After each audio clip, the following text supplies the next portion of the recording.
I'm Harry Schenkel, and up until February, I served for 26 years on Long Island, just about an hour outside of New York City. A reading from the Gospel of St. Luke, the 23rd chapter. Then Jesus said, "Father, forgive them, for they do not know what they are doing." And they cast lots to divide his clothing.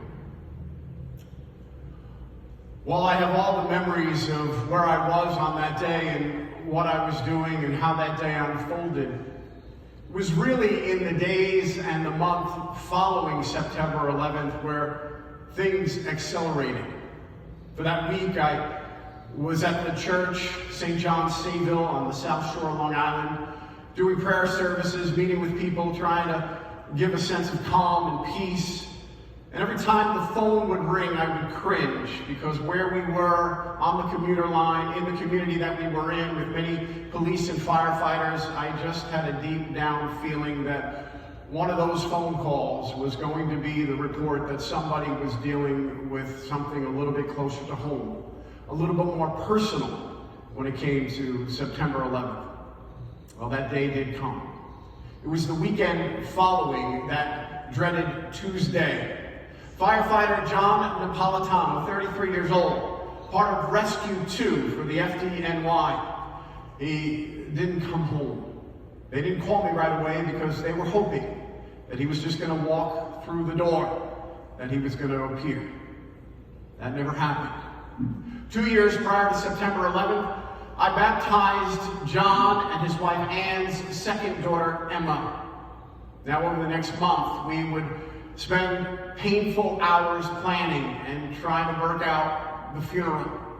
John ran back into the second tower as it fell, as that was his call and that was part of his job. And there was nobody in those weeks up until this day.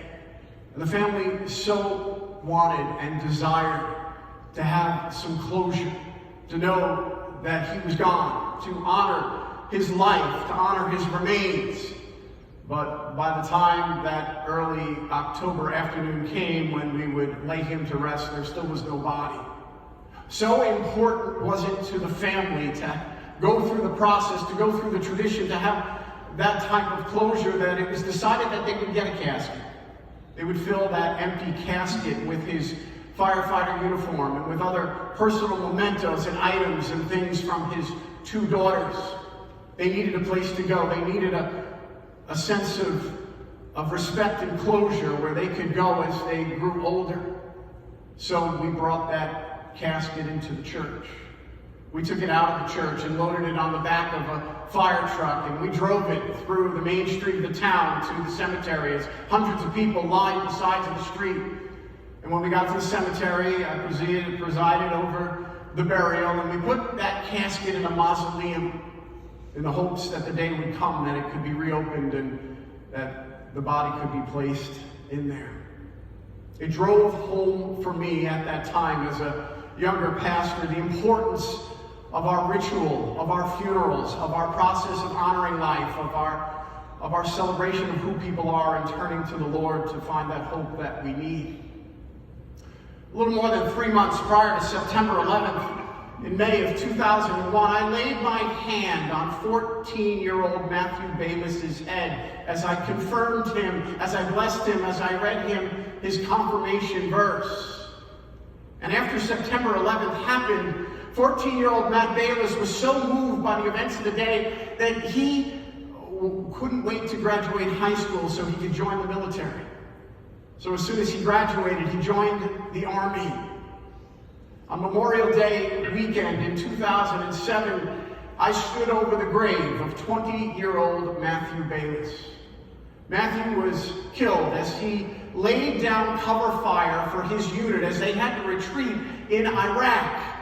He died a hero, yet he died. And it served as a powerful reminder that the shockwave of September 11th for many, many people was not just one day. It continued to reverberate right up to today. Every single day, someone, somewhere experiences a September 11th type of event in their life. A doctor looks across his desk and reports that you have terminal cancer. There's a knock on the door where somebody arrives to give shocking news of a terrible accident. There are those relationships where the one we are bonded with so closely is no longer with us. Daily, sad, powerful reminders to us that sin and evil exists in our world. And on September 11th, unfortunately, the whole world at one time got that terrible object lesson.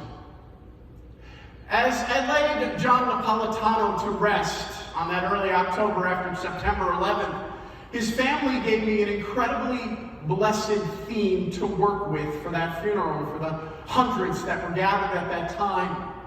John would sign all of his cards to his family and friends. May God hold you in the hollow of his hands. It reminded me of the beautiful hymn, Lord, take my hand and lead me. We used that hymn during the funeral, and every time I sing that hymn, I'm welled up with emotions.